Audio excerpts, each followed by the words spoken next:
درود شریف۔ اللہم صلی علی محمد وعلی آل محمد کما صلیت علی ابراہیم وعلی آل ابراہیم انک حمید مجید۔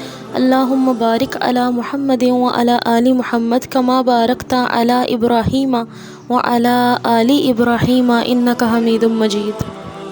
صبح و شام درود پڑھنے والا سفارش کا مستحق۔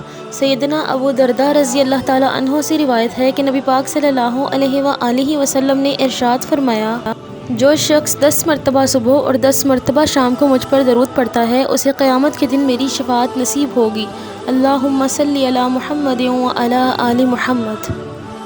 نبی کریم صلی اللہ علیہ وآلہ وسلم نے ارشاد فرمایا، جب کوئی مجھ پر سلام کرے تو اللہ تبارک تعالیٰ مجھے میری روح لوٹا دیتا ہے اور میں پھر اس سلام بھیجنے والے شخص کے سلام کا جواب خود دیتا ہوں۔ دنیا کا بخیل ترین شخص سرکار دو عالم صلی اللہ علیہ وآلہ وسلم نے ارشاد فرمایا، بلا شبہ سب سے زیادہ بخیل شخص وہ ہے جس کے سامنے میرا ذکر کیا جائے یا میرا نام لیا جائے اور مجھ پر درود نہ پڑے۔ رسول اللہ صلی اللہ علیہ وآلہ وسلم نے ارشاد فرمایا، جو شخص مجھ پر درود پڑھنا بھول گیا وہ جنت کا راستہ بھول گیا۔